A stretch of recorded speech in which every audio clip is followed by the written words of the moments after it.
Good evening, everyone. And I just want to say thank you for taking time to join in today's webinar. It's been put together by Like Minds. We are a professional network organization focusing on supporting Africans in the diaspora to be the best that we can be through networking, manpower development. One of our key objectives, like mine, is to have effectiveness in terms of leadership. And that's one of the reasons why we are organizing this webinars, and we're organizing today's webinar. We found out that the topic on emotional intelligence is a very contemporary topic, and it's something that is very good in this contemporary age, which helps us to be able to liaise better with one another to be the best that we can be in our various fields of endeavors. So I just want to say thank you once again for joining. We have a rare privilege of having a renowned speaker that'll be doing this or facilitating today's program. His name is Joshua Freedman. He's one of the world's top experts in developing emotional intelligence performance in our various fields of endeavor. He leads the largest network of emotional intelligence practitioners and researchers. He's also the CEO of 6 Seconds, and they have offices in 25 different countries and a representative in well over 150 countries. So it's a rare privilege to have someone in his caliber and he's a wealth of experience coming to do justice on this particular topic. So I just want to thank you, Josh, once again for joining and taking time to coordinate this or to lead this webinar. Just one or two housekeeping rules. If you join, I'm going to put as many people as I can on mute so that to avoid any form of distractions. So if you could keep your phone on mute, it'd be much appreciated at all times. From time to time, Josh will be asking a couple of questions. If you're confident enough to unmute your phone, feel free to answer the question and mute it back. So I want to make it as interactive as possible. And that's how we're going to flow until we hopefully will be end about around 7:30 today. So without any further ado, I want to invite Mr. Joshua Freedman to introduce himself further and possibly start the webinar session. Over to you, Josh. Thank you, John. It's really a pleasure to be with you this evening, I guess for you. It's morning here in California. And if you wouldn't mind, I would love it if everybody would turn on your cameras for a second and we could take a group picture of us all here to talk about emotional intelligence. Because I am really, I'm just really grateful for the opportunity to be with you and to connect with people from the African diaspora. And what a beautiful time in our crazy world to be doing this work together. And I heard some of you saying at the beginning, like, how's it going? And it's like, I don't know, you really want to know? You really want to ask that question, eh? Because it's not going so easily for most of us right now. So, all right, well, we got some faces here. We're getting a few more. You can show your videos. Let's not be shy. Just for a second to see each other. Come on, let's see. Sharon, Monica, Yinka, Shola, Temi, Mary. It's that Ubuntu thing, right? From South Africa. Are any of you from where are people from? I think it's the cross section basically from different parts. You have the Africans, you have some Caribbeans as well with us. So I see Tony's at least borrowing some Caribbean background there. Yeah. Yeah, it's really borrowed, yeah. It looks like a good place to be hanging out. Tell me about it. Right. Well, let's take a selfie for those who are on camera. Okay. Okay, wait, we get more. Here we go. When we get the selfie idea, and then it's exciting, right? Yeah. I mean, we're going to be talking about emotions and relationships and this stuff. So I think it's good to start with like seeing each other and getting a chance to recognize that we're people here. We're not here as a role, we're here as human beings. And I think that's really one of the central challenges for us in this work. Okay, so you ready for a screenshot? Yep. 1, 2, 3. Cheese. Whoops, hold on. Try that again. 1, 2, 3, cheese. All right. Thank you. Thank you. I just, in the workplace, we often talk about roles and we talk about human resources. And I think it's really easy to forget that actually we've got a bunch of people trying to work better together. And I actually think this is really at the root of many of the problems that we face. I'm in the US and we're in the middle of this anti-racist uprising and many other pandemics that we're dealing with. But I think we keep coming back to this idea of like we separate ourselves from each other and we hold ourselves over each other or under each other. And so at least for this hour, what I hope is we can just be people together learning and sharing and talking about this most human part of our work. How do we bring our emotions forward in an intelligent way, engage with people to be able to be and do better? So that's what my work is all about. And I'm going to share a couple slides with you and stop sharing. I'm happy to send you a PDF of the slides. They're not that interesting, but I'd be glad to share them with you. What I want to start with is a question about you and the people around you. How are people feeling right now? And this might seem like an easy question to answer, but my experience is that most of us have a little trouble actually answering this question.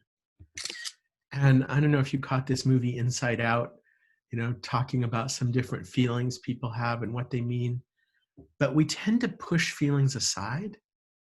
So I want you to dig in for a second in the chat. What are some feelings that you're noticing in your office, in your family, in your neighborhood, are restaurants open yet in England? At the takeout chippy, at the takeout curry, like what are feelings that you're noticing around you in the environment? How are people feeling right now? And I know many of you are in leadership positions. Some of you are up and comingers, and people on your teams, people in your Zoom meetings. What are some feelings that you're hearing? So boldly, please type in the chat. What are some feelings that you're picking up?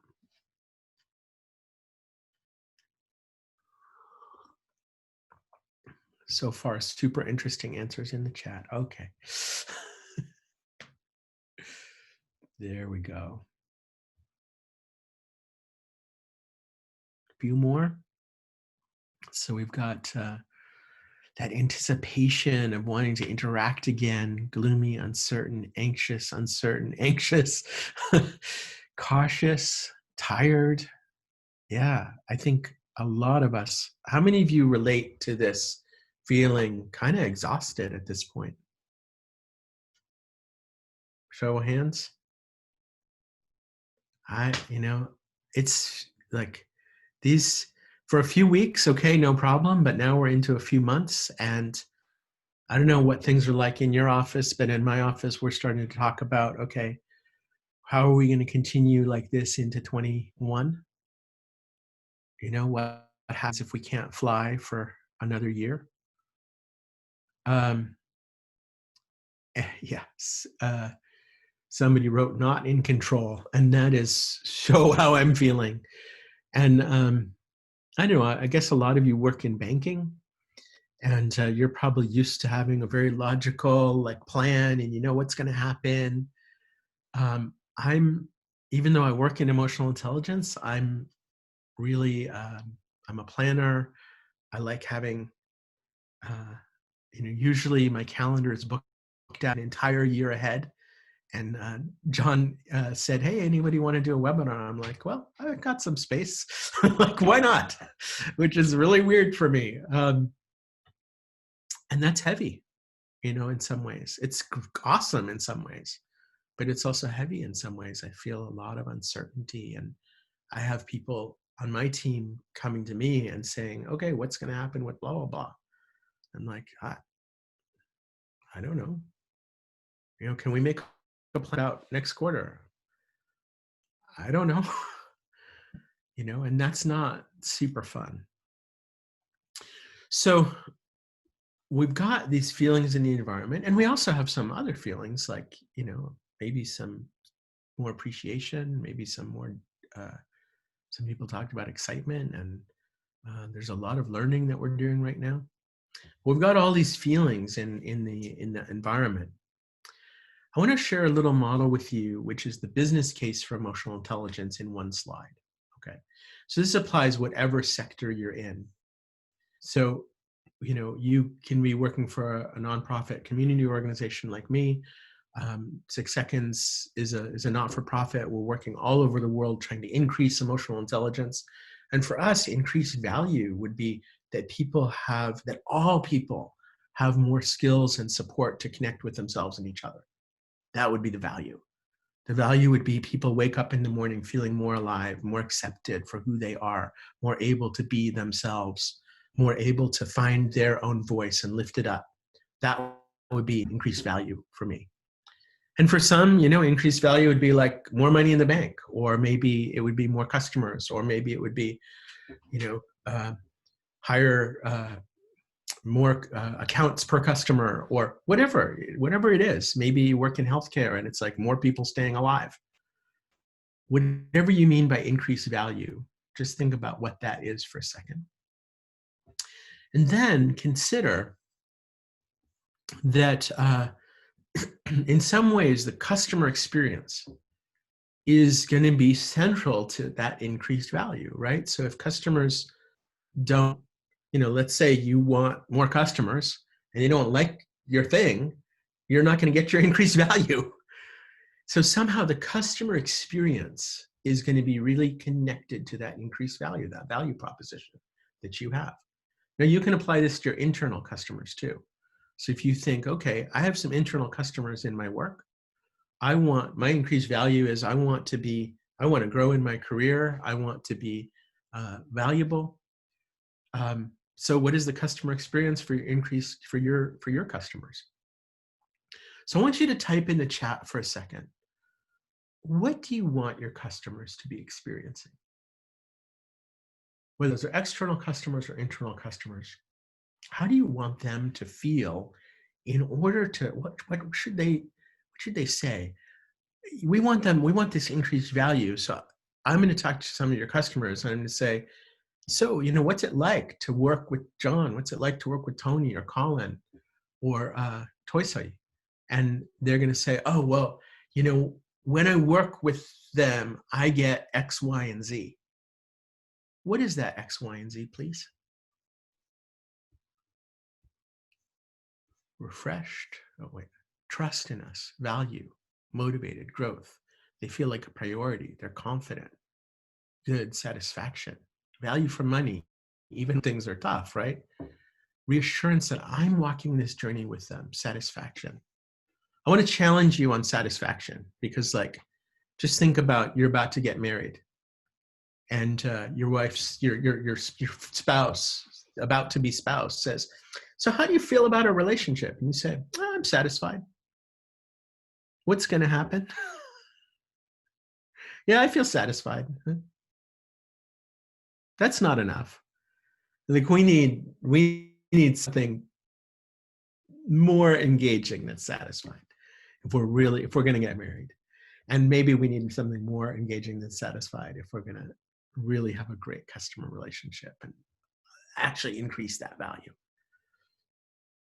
So reassurance, trust. You want them to perceive that it's quality.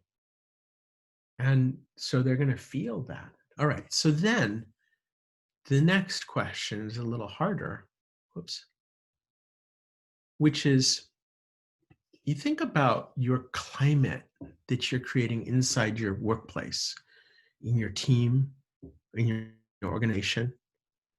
What kind of climate or employee experience is going to create those feelings? So feelings are contagious. There's an automatic emotional contagion. How many of you have ever been to a hotel or a restaurant? It's really nice, expensive place, but you go in there and you have a bad interaction. You know, you're like, I don't care how nice seats are. I don't like this place. You know, yeah, okay, so you have a beautiful plate of food in front of me, but why am I paying so much money to be treated like this? Right? The human to human interaction has a huge impact. And the same thing, you know, maybe you have great online banking, but then when you call up customer service and you're like, hey, I have this problem, they're like, well, get in line, buddy. I don't have time for you. You know, like that, you know, that human interaction is going to really change that customer experience. So what do your employees need to feel and experience in order to provide those emotions to customers? How do you want people to feel in your workplace? Type it in there. Okay, got a valued.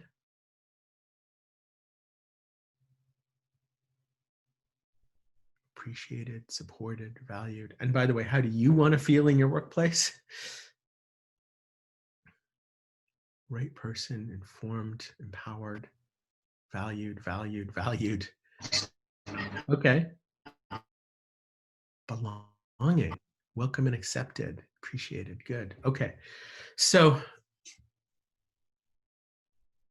then we have the idea that there's skills that leaders can develop. And if leaders have these skills, they're able to drive this value chain. This is this emotional value chain that we're creating. So this is the business case for emotional intelligence, that if we have leaders who have these capabilities, they're able to create that climate, which creates customer delight, which increases value. Now, I have some bad news, though. Scroll up in the chat. I asked you how people were feeling. Scroll up in the chat. Look at how people are feeling.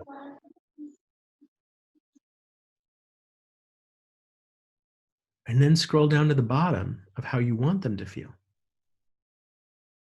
And what do you notice? I suspect several of you are very analytical thinkers. So tell me, what are you noticing? Yeah, a huge gap, the opposite. So, folks, we have a problem. Houston, we have a problem. Right? We're saying that what we need emotionally is this, and what we've got is this. It's like, so whose problem is that?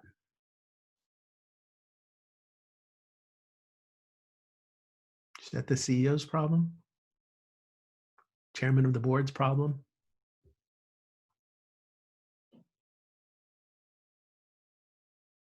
I know some of you have direct reports, some of you don't. Some of you are influencers in your organization. Some of you might feel like you're on the ride, but not driving the bus. But I think it's an important question here. What is your role in this emotional part of your workplace? You know, and how are you feeling at work, and how much of that is under your control? And how much influence do you have on how other people around you feel? And this is the central question for you in terms of emotional intelligence. which is, do emotions have value or not? Now, I know a lot of you are in finance and in banking, and so you pay a lot of attention to how much value things have. And in workplaces, traditionally, emotions were not seen as something valuable. Right? And in fact, the normal response is, well, let's leave emotions out of it. We'll make a business decision. And here I am saying to you, okay, wait a minute. What if we think differently about feelings? And, you just made the case that there's value in these feelings. So what would happen if you took ownership of this value creation, of this value chain? And you said, okay, I'm going to do my part to change this emotional dynamic and get the emotional part that I want for me and my team and the people that I influence. What would happen if you were able to do that? And so we go back up here and we say, what if, just imagine you could just click the switch and you could have more people feeling valued, supported, appreciated, friendly, that you were the right person, that they're informed, they're empowered, they're welcomed and accepted, they feel belonging, they feel appreciated, feel good, they have a voice, they have a sense of value. What would happen if you could just turn that up by 20% in your workplace? I mean, even for yourself, if you just turn that up inside yourself, what would happen? I mean, somebody might be saying, whoa, slow down, Tony. Where'd you get all that energy? But Shola, what do you think? What would happen? How about you, Benedicta? What do you think would happen in your place? You can type it, you can chat it. So we'd have more productivity, more effectiveness. It'd be great. I mean, right? That's the bottom line. That sounds like some good stuff. What do you think would happen to your own career?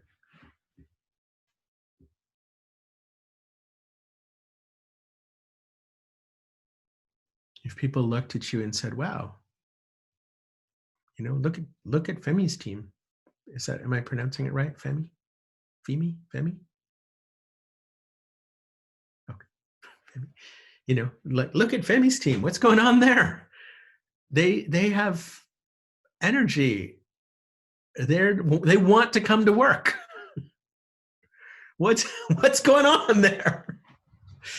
Right? And this is this fundamental shift of saying my job as a leader is people.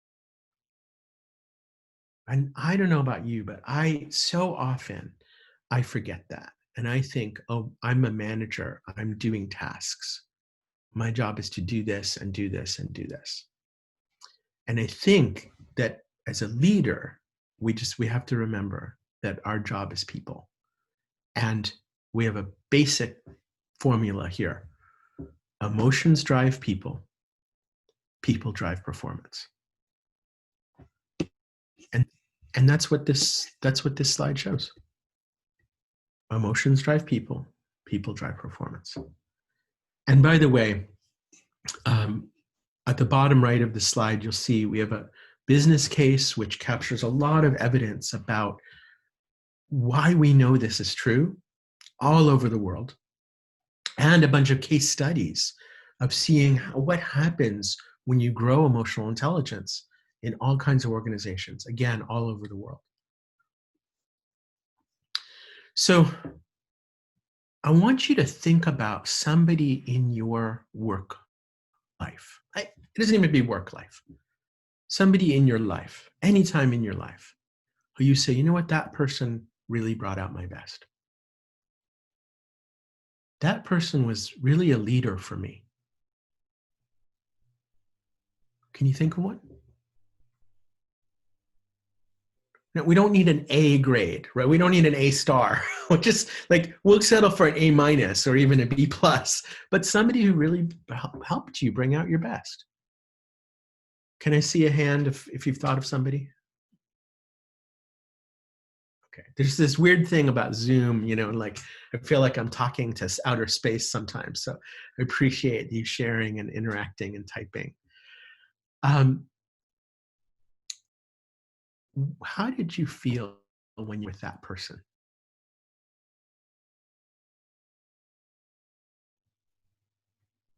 You know, you're having a conversation with them, you're around them, you're working with them. What feelings came up for you?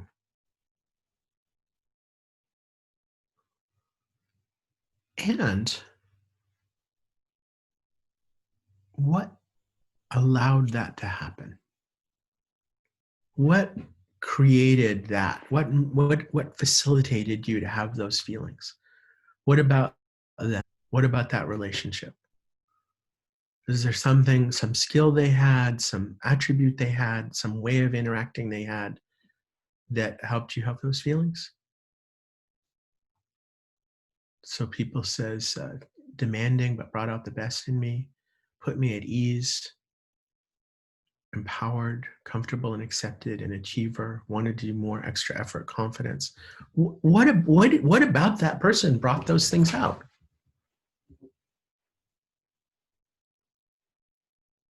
What was their secret sauce? Gave me authority, they trusted me. This is something I've asked this question 1,000 times, and 1,000 times one of the answers is they trusted me. They gave me opportunity, even if I didn't deserve it, or even if I didn't think I could do it, they looked at me and said, you can do this. Open and supportive. Yeah, high work ethic, wanting to do the right thing, making me feel valued, seeing you as a person, coming back to that Ubuntu, right? That we're people here. Yeah. And I really appreciate this. What Ife says that even though it's vulnerable, even though it's challenging, like folks, we do not have courage unless we have fear. There is no such thing as courage without fear. It's only when something challenging and risky, when we feel vulnerable, when we feel on our edge, that's when fear comes to the surface. That's when we have fear, that's when courage comes to the surface. And that courage in the face of fear. I was just on a panel this morning with this awesome leader. Her name's Princess, and she leads diversity and inclusion for a really interesting company here in the US. And she said, I'm going to misquote her, but it was something like, we get to do it afraid. We don't have to wait to have it where we're like, yes, I know what I'm doing. We get to do it afraid. And that means we're growing. And I mean, what if that's a gift? I don't usually think about it that way, but I loved what she said. Okay, so this person, maybe they were a leader worth following. And I think this is a really interesting idea, that it's one thing to be a leader, but it's another thing to be a leader worth following. You know what I mean? And I think that as we get these skills that we focus on about emotions, our own emotions and others' emotions, that can help us be a leader worth following. Now, I haven't defined emotional intelligence for you. We've been talking about emotional intelligence, but I have a really complicated technical definition of emotional intelligence. Are you ready? Write this down.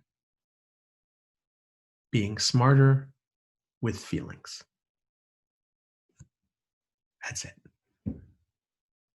It's really simple. We all have feelings. They're part of us. They're part of how our brain works.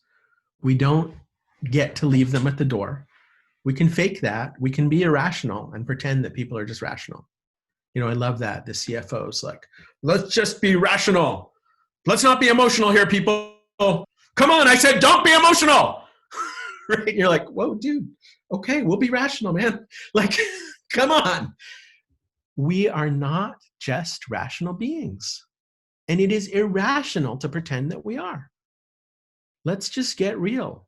Emotions are part of what makes us work. It's part of our basic biology. And once we accept that, then we can say, in order to make good decisions, in order to be effective, I'm going to understand that. Emotions are like the pair of glasses that we cannot take off. Everything is filtered through our current emotional state. Everything. You know, when you think about the most analytical meeting you've ever been in, you know, and you had these people from McKinsey there, and they're like showing you like 77 charts, right? And somebody in the back of the room goes, I'm just not sure about that. There's something in my gut telling me. You been in that meeting? Our rational side can make the chart, but it's emotion that tells us, I believe it or not. Emotion that tells us this fact is more important than this fact. Emotion that tells us this person, this bank, this ally is credible. Emotion that tells us this person has got my back. Emotion that tells us I can take a risk here. Emotion that tells us it's time for me to step forward even though it's hard. So our rational capabilities are super important. And, you know, in finance especially, like there's a lot of regulatory information. There's a lot of quantitative processing you need to do. I got to work a little bit with the National Finance Corporation, and man, what a bunch of big brains, you know, and they're making these billion-dollar deals. But at the end of the day, that is only get you so far. If you don't also have this emotional side, you're not going to be able to engage and lead people. And you're not going to be able to engage and lead yourself. And you're not going to be a leader worth following. So that's the vision. If you want to be a leader worth following, you really need to understand yourself and others. And emotions are part of that. And so can we be smarter with feelings? Now, how many of you had over 2,000 hours of training in mathematics? If you went to elementary school and high school and you took a math class 5 days a week for an hour a day, maybe did a little bit in university, you've had well over 2,000 hours of training in mathematics. So how many of you have had over 2,000 hours of training in mathematics? All of you can raise your hands. How many of you went on and did even more? Because you're, I was going to say crazy, but that's not fair.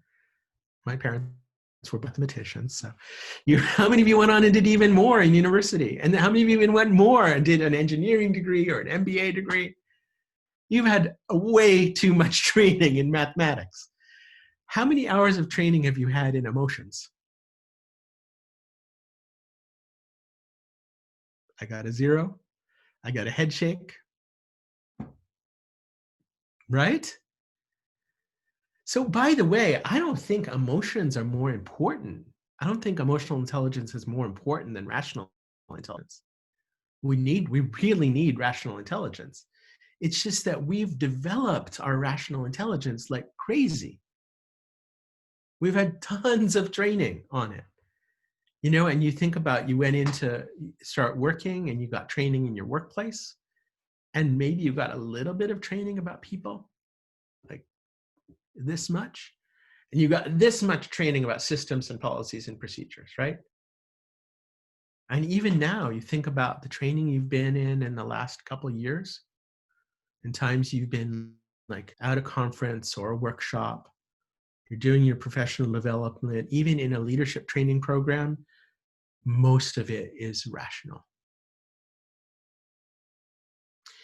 And that's great, but people aren't just rational. So what about this other part? I'd mentioned I was just on a webinar, and one of the guys on the webinar used to work for the U.S. Army doing leadership training. And many years ago, he told me this thing that I love. He said, leadership is a journey of 18 inches from here to here. And that 18-inch journey takes a lifetime. If you accept this premise that I started with, that emotions drive people and people drive performance, and that our job as leaders is people, then this 18-inch journey is going to be a big part of our work. All right, I'm going to pause for a second and see if there are any questions, and then I'm going to tell you a little bit more about how to use emotional intelligence, now that we've talked about why it's important and what it is. You can type or you can boldly unmute yourself. Everybody's getting bored of hearing my voice, so unmute yourself and ask a question.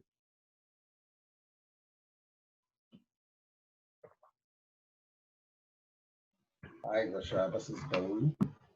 I don't have a question. I just want to thank you and tell you that I'm not bored. I'm enjoying the session. No questions yet. They will come at the right time. Thank you very much. I appreciate that.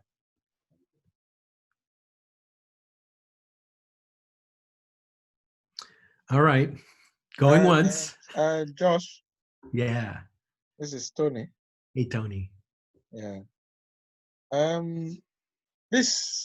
The huge gap between rational and emotional intelligence. So it's so much. So how are we going to close this? Well, I'm going to come and do webinars for everybody who asks me to do it. So here's my experience. I can share some research with any of you who are interested. In fact, I'll just put my email address in the chat. If you want this research study, let me know. We did a study last year on what happens when people practice emotional intelligence. And one of the first things that people said is, I realized that if I handled my emotions differently, I could have different outcomes in my life. That's like, it seems so obvious, but it's such an important realization that you can actually change your relationship with emotions. And if you do that, you will change your outcomes. So I think that's the first step of the journey. It's saying, I have an opportunity here. And then one of the other big realizations in this research is that it is a practice. It's not something you learn. You can, at the end of this, in half an hour, you're going to know how to practice emotional intelligence. You already know why, you already know what it is. And in half, you're going to know how. But it's going to take you 10 years of practice before you start saying, I think I'm really good at this now. Well, I don't even know. I'm still not good at it. I'm good at it on some days. Josh, you talked about rational intelligence with so much emphasis on rationalism and maybe what we learn in school. Are you relating that to intelligence IQ? Or is that what you're referring to? There's so much emphasis on IQ and less on the EQ? Is that what you're trying to say? Exactly. And I think that's, a nice comparison of IQ and EQ. IQ stands for intelligence quotient, and we measure it with an IQ test. And on an IQ test, you do symbolic reasoning, you do linguistic reasoning, you do mathematical reasoning, you do spatial reasoning. That's what you measure in an IQ test. And then on an EQ test, which we also have, On an EQ test, you talk about things like noticing emotions and understanding and making meaning from them and using them intentionally. Maybe it's worth saying here what intelligence means. The definition, if you just look up the word intelligence, the definition of intelligence is accurately acquiring data and using it to solve problems. So you presumably have a lot of financial intelligence, at least between you, you must have a lot of financial intelligence. You know how to get financial data and use that data to solve problems. You solve problems like, where should this investment go? How do we optimize this? How does this currency work with this currency? How do we make sure we get a better return on a dollar, right? That's what you do every day. So let's just switch over to emotions as the data instead of numbers and finance as the data. In financial intelligence, you need to be accurate, right? You look at a spreadsheet and you need to not have mistakes in that spreadsheet. And how to do that. That's part of your mathematical intelligence at work. In emotional intelligence, we have data. It's data that you're seeing on people's faces, you're hearing it in their tone of voice, you're feeling it in your own body. That's data. And you can become accurate with that data. And then financial intelligence you use to solve problems like optimizing return. And emotional intelligence, you use this data to solve problems like optimizing the relationship, optimizing the team, optimizing efficiency of a group of people, optimizing trust. Does that make sense? Accurately acquiring data and using it to solve problems. And it's just different domains of data and different domains of problems.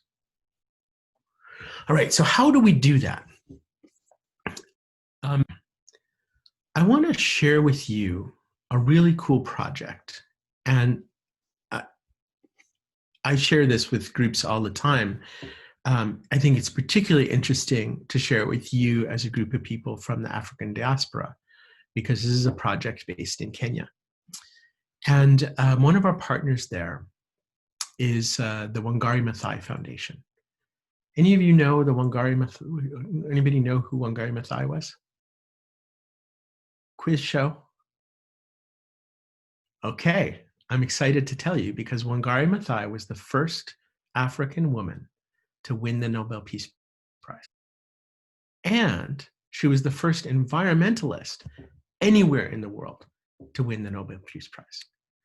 So she started a project called the Green Belt Alliance. And she said, we're going to plant trees. And she was really an interesting character. And she worked on planting trees. But she had this thing where she said, and you'll see it in this little video I'm going to share with you. She said, we each have to do our little thing. And oops, I shared the wrong thing with you. What you'll see in this video is she talks about the Hummingbird Project. Now, even before I learned about this project, I loved hummingbirds. And where I live here, we have a lot of hummingbirds. And I often will go outside, and I'm just, especially at this time of year, they're flying around. One of the things that I really like about hummingbirds is they can stop time. You see them flying around and they freeze right there in the air. And to me, that's a metaphor about the moments that we have. These little tiny moments we have to stop and notice.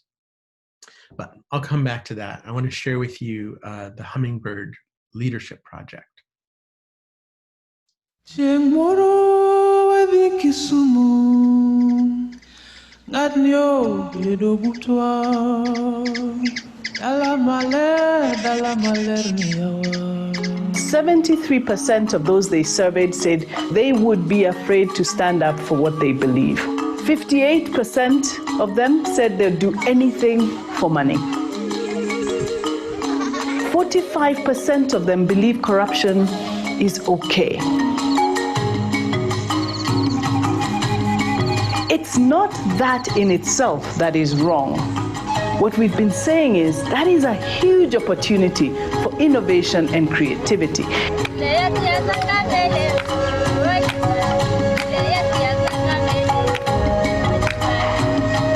So what would happen in Kenya, in your school, if more teachers and their students were smarter with their feelings?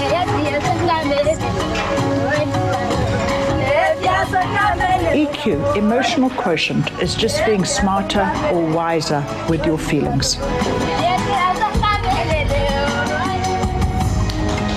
so happy to see this in the Hi!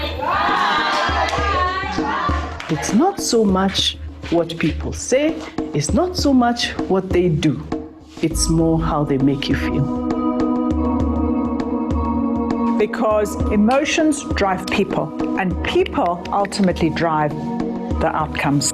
Based on research, these factors, accountability, commitment, connection, growth, and trust, are the drivers of performance. And performance in an educational environment means learning. Each of you have so much emotional power in your classroom.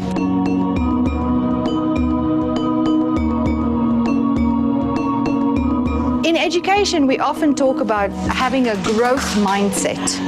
That's how we talk about intrinsic motivation. And we have to cultivate intrinsic motivation in our students so that they ultimately don't need us anymore, so that they can stand on their own 2 feet.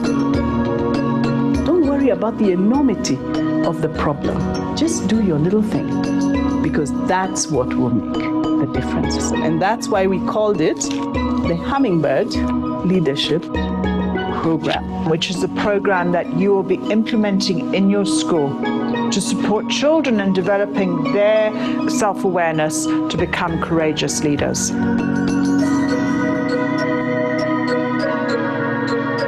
The story of the hummingbird is about this huge forest being consumed by a fire.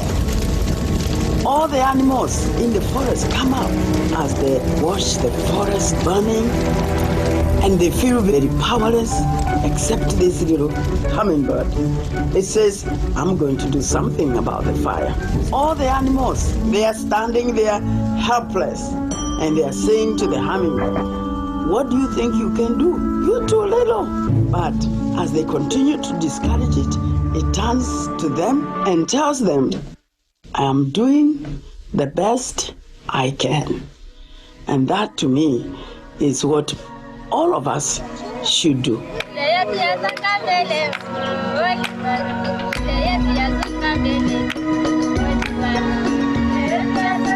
We all have emotional intelligence. It's not rocket science. You don't have to go to university. It's just about being more aware into the classroom, into your family, into your community. It's the little things that Wangari Maathai talked about. Little things really make a difference in the world. I can do the best that I can in the space that I am, and as Jane said, those ripples may ripple out, and who knows what impact that will have.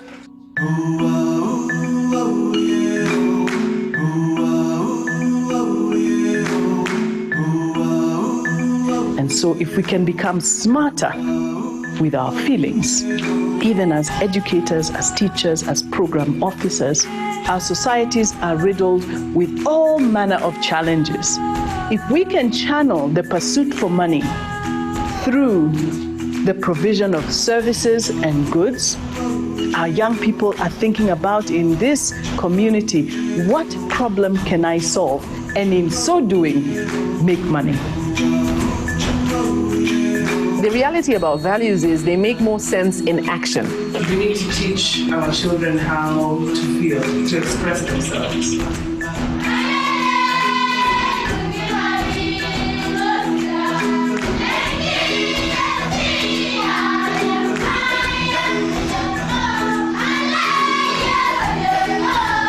I learned that when I teach with love, my classroom will be the best conducive place for learning.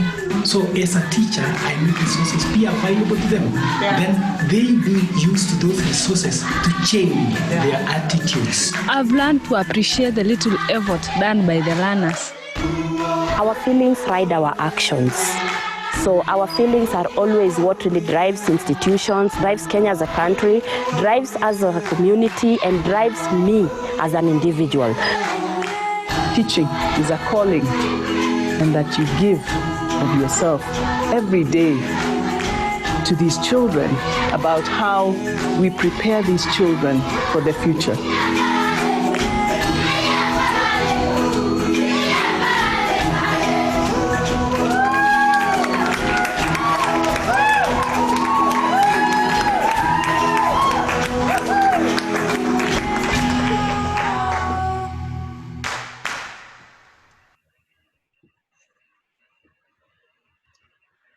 I can send you a link to the video on YouTube. I know sometimes on Zoom it gets a little rocky as you're watching it.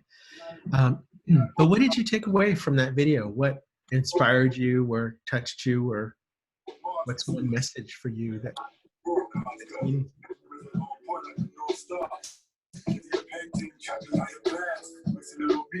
you can unmute yourself to talk, or you can type in the chat. Hello.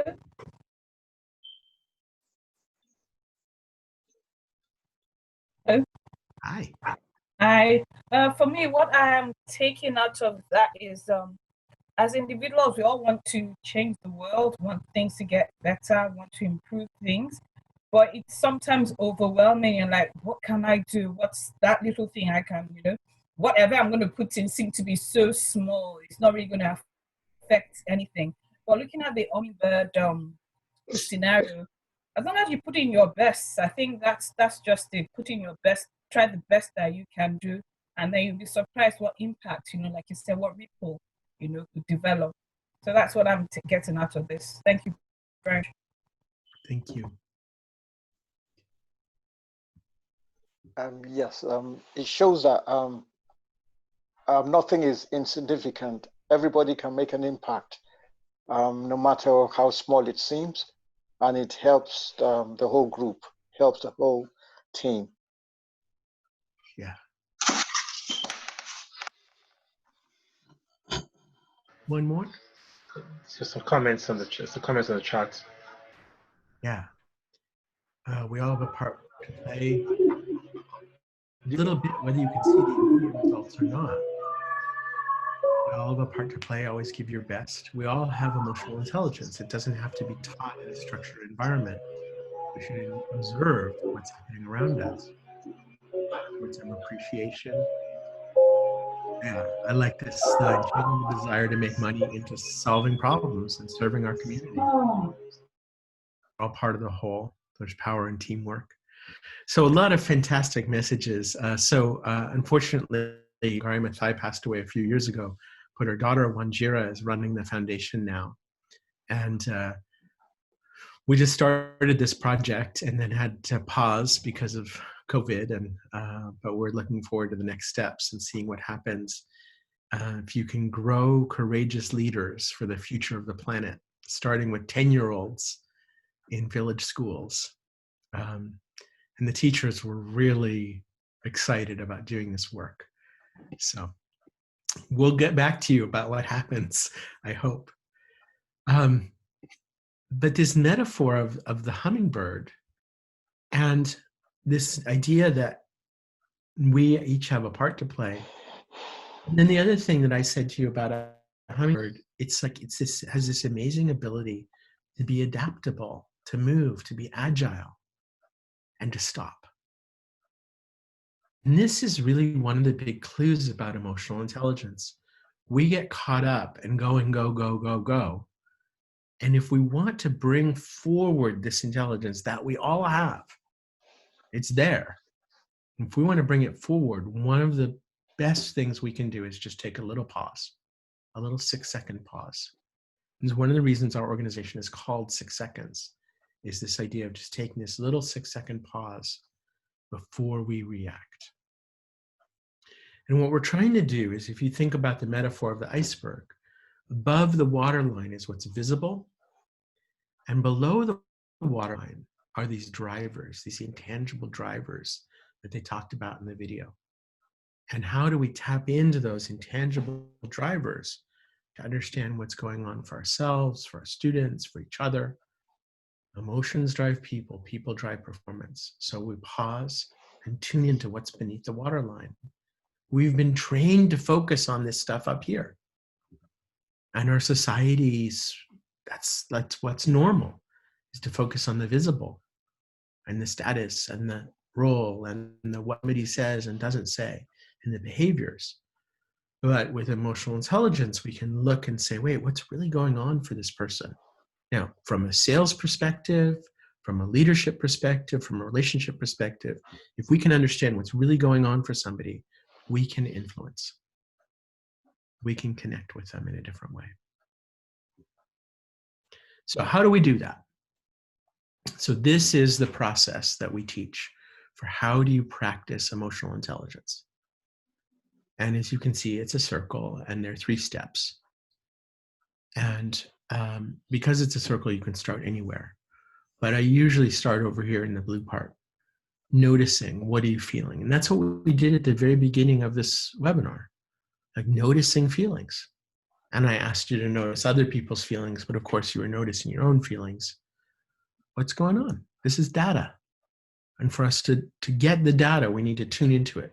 So this is colored blue for like a pool of water reflecting. So this is that pause, the hummingbird stop and reflect. Get that data. Something's going on here. And then choose yourself is red because we stop and we assess our options before we move forward. How have I been reacting? What are some other ways to respond? You know, and there are certain norms that we have in our cultures, our business cultures, our community cultures of how we're supposed to react. We can do that, but we don't have to. You know, and so like for me, one of my patterns was when I feel angry, I would raise my voice. And sometimes that works, but sometimes it doesn't. So in this red part, so in the blue part, when I notice, okay, I'm feeling angry, the part I stop and I say, what are some options of how do I respond right now? And can we expand the range of options? And then the green part is green for go or grow. And that's about stepping forward on purpose. So we can try it right now. So you think about a challenge that you're facing in your work and life. Just notice for a second. I'm not going to ask you to share, just for yourself. This is really quick. Just notice what are some feelings you have. You know, maybe you're worried, maybe you're stressed, maybe you're excited, maybe you're annoyed, maybe you're hopeful. Here, I'll share some feeling words with you to help you do this. There. What are some feelings that you're having? And can you notice how those feelings are affecting you? That's the know yourself part. And then we go to the choose yourself and you say, okay, so what are some ways I could respond? I could go away, I could quit, I could go for it, I could step back, I could get allies, I could ask questions, I could get more data, I could explore. We want to expand the range of options. Josh, it's not very legible. Say again? It's not very legible to read. Okay. I can send you, you can see on the bottom right corner a link. And we have this on our website, so I can send you that link to be able to read all those. It's quite clear on the laptop. Maybe the phones are small and they're too many. But when we get the slides, I mean, you said you share the slide with us and then we can look at it more closely. Thank you very much. Yeah, it's very clear on the laptop. Very, very clear. I can see it clearly. Very clear. Great. Okay. So then it became clear. When you zoom it out, you can see what is written there. Oh, good. So then in the choose yourself, what are some other options? And then we go to the give yourself, and what do you really want? So this is an interesting question. Think long term. So you're thinking about a challenge. Just imagine for a second, you look back at this 5 years from now. How do you want to be? How do you want to see yourself?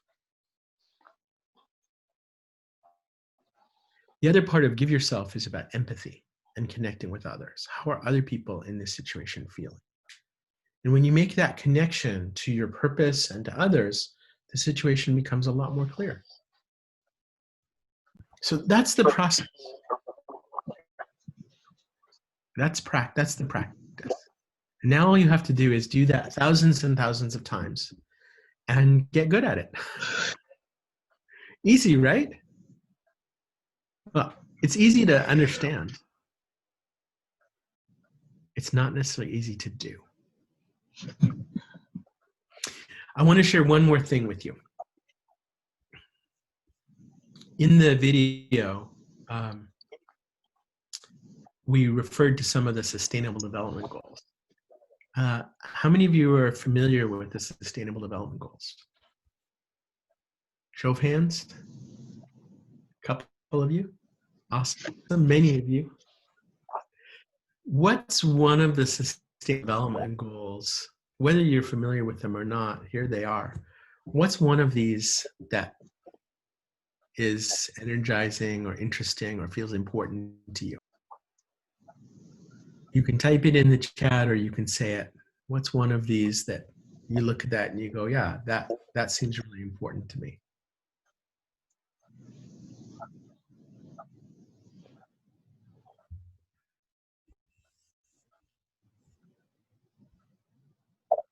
It would be number 16 for me, peace, justice, and strong institution. Thank you. We got a 16, we got a quality education, there's no hunger, no poverty, peace, justice. Number 7.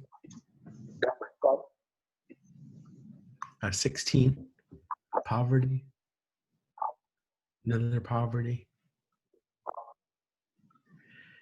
So as you think about this sustainable development,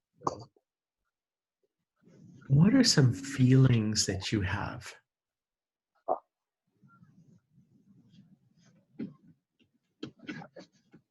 And you may have a real mix. So one of them that really is meaningful to me is 17, partnerships for the goals. And I think this importance of public-private partnership and collaboration. And yet right now I look at the world and we seem so divided. And I feel some amount of despair, some amount of helplessness, but also feel some conviction and commitment.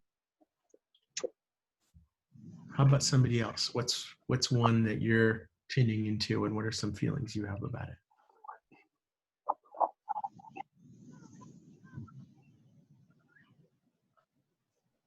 Anyone?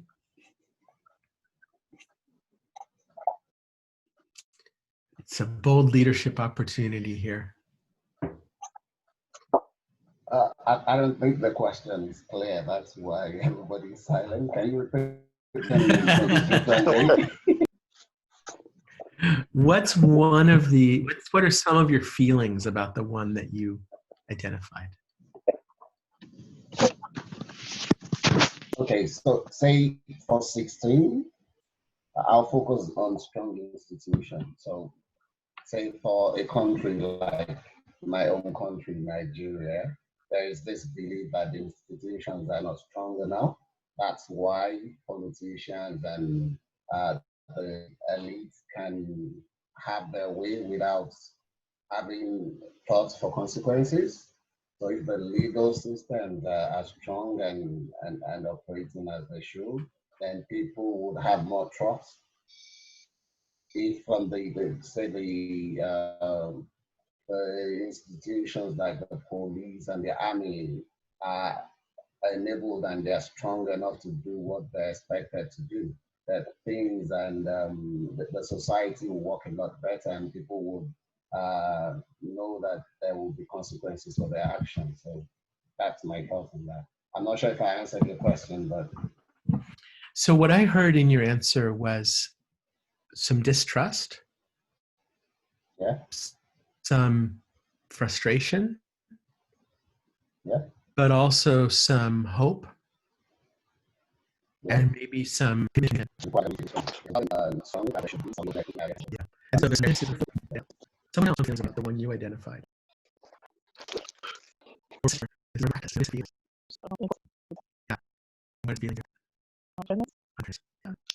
Thank you. So I'm getting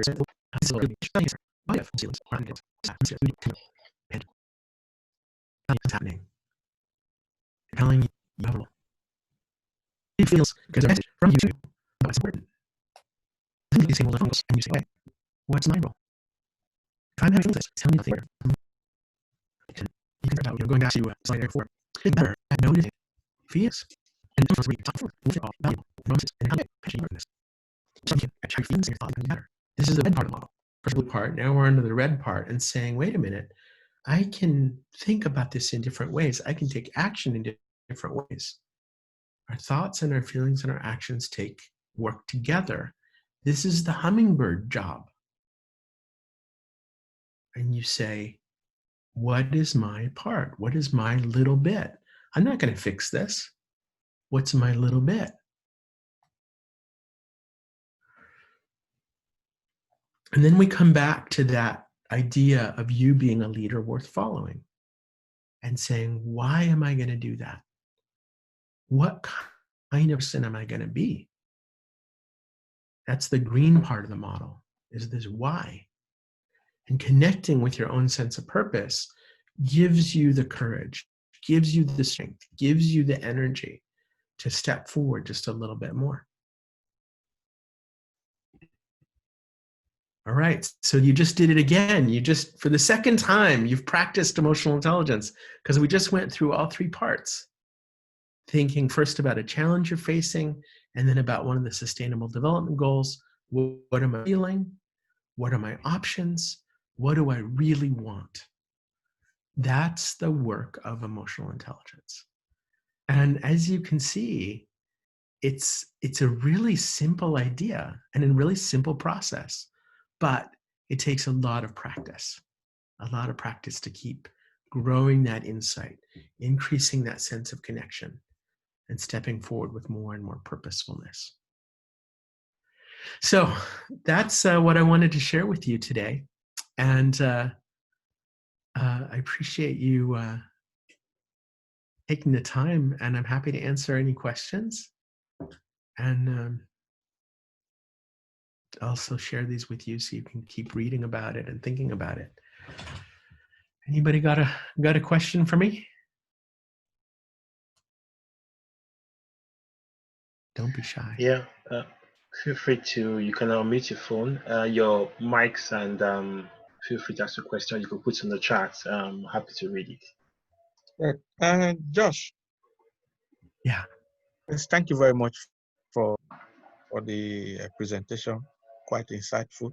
My question is your organization. Sorry, 6 seconds. So what challenged that? How did you get about?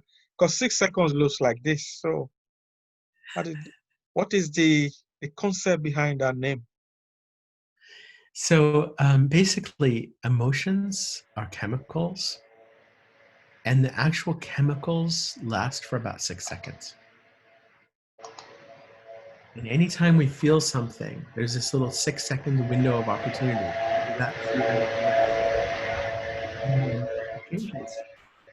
And if we feel something for longer than 6 seconds, it's because we're recreating it. So that's why. Okay. I will mention we have a YouTube channel. Here, I'll put it in the chat for you.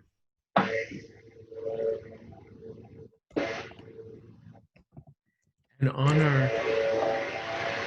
our channel, there's actually a bunch of videos about the neuroscience of emotion. There's one specifically about why we're called 6 seconds. Josh, I have a question. Why do you think companies today or corporations don't emphasize a lot about emotional intelligence? Is it that they don't really care about the staff emotions, or what? Well, I think it's changing. We started 24 years ago, and in comparison to 24 years ago, this is so much more prevalent today. And we have partners in Nigeria and in Kenya and in South Africa, and doing this work with companies and nonprofits there. We have partners all over Europe, in Latin America and Asia Pacific, in China, in Japan.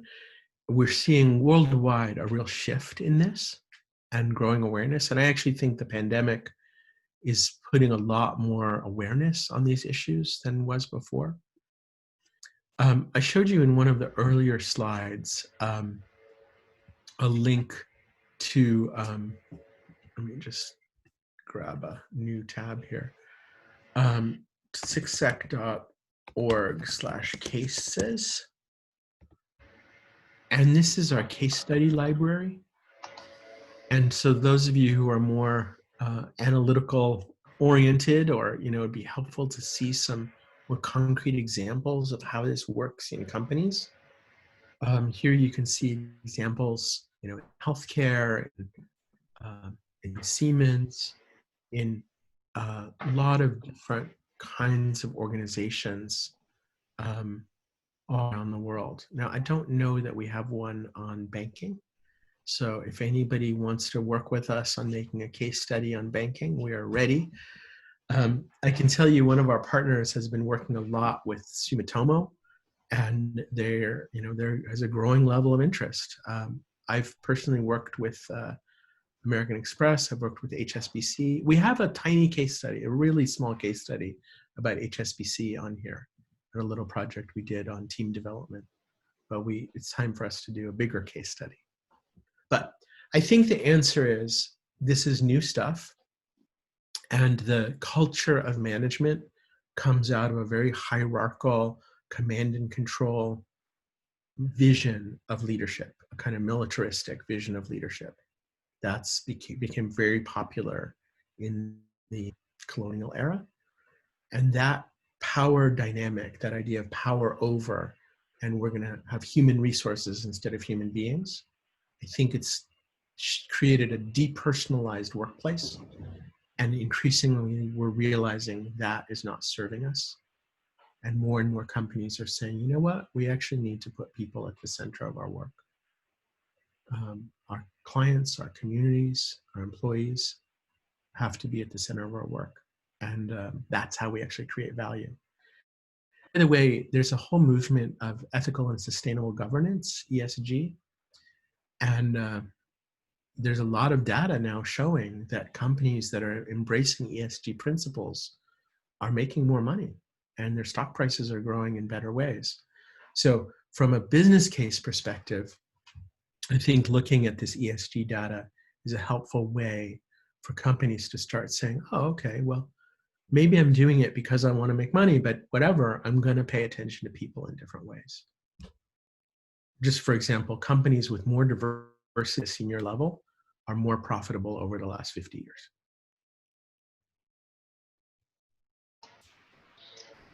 I have another question. I have a contribution. Oh yeah, go ahead. Hi, it's Tammy here. Hey, Tammy. Hello, thank you for the session today. It's not really a question, it's just a contribution, really. What I find is that some cultures, EQ is actually counterintuitive. Oops, we lost you, Tammy. But I think you're absolutely right. The cultural dynamics, the cultural norms all over the world, so many societies. And you look around Europe. Sorry, I muted myself by mistake. Good. Yeah, I was just saying that some cultures you're brought up to actually feel that the more you focusing on your emotions will not get you anywhere. So I think some cultures it takes a bit more to develop EQ, and I find myself inadvertently doing that with my children, and I then have to consciously validate emotions. So I think, yes, for some cultures, I think it's a bigger ask, but it's possible anyways. Yeah, thank you, Tammy. I absolutely agree with you. And you look around at a lot of European languages, you know, and emotion words tend to be feminine. And people say, you know, oh, you're showing emotions is weak. But we're in a new era here, you know, and people are increasingly realizing, I think even in finance, that emotions are part of what make us human, and are humans part of what creates value.